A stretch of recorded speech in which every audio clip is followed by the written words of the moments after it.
संकट आते हैं, लेकिन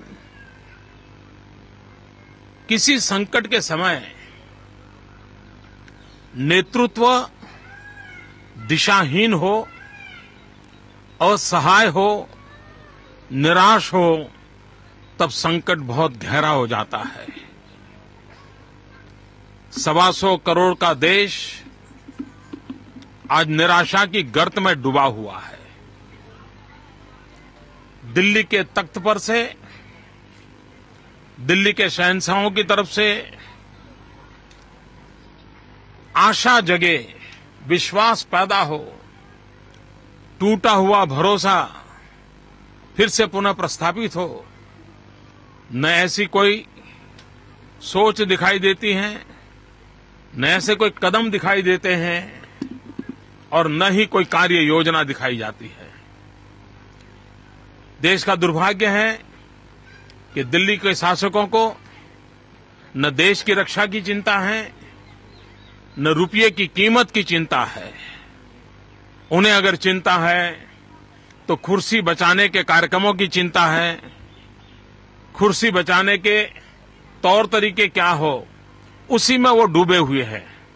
और इसी के कारण आज देश के लिए वो कुछ सोच पाएंगे, डॉलर के सामने रुपया ताकत के साथ खड़ा हो, इसके लिए कोई योजना कर पाएंगे, ये तो कुछ नजर नहीं आ रहा है। पिछले 3 महीने में जिस तेजी से रुपये की कीमत टूटती गई है, गिरावट आई है, और दूसरी तरफ 3 महीने में सरकार की तरफ से एक भी कदम लिया गया हो, ऐसे कोई संकेत नजर नहीं आ रहे।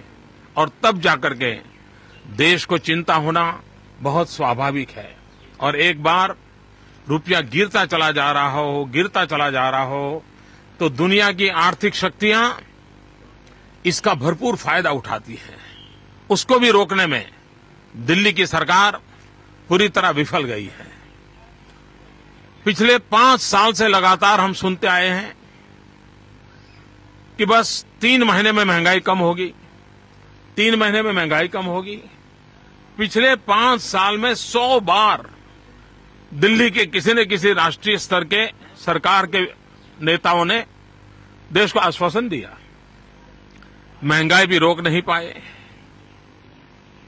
यानी कोई ऐसा क्षेत्र ऐसा हो जिसमें कोई विश्वास से कह सके कि उन्होंने कुछ करने की कोशिश की, कहीं कुछ नजर नहीं आ रहा है।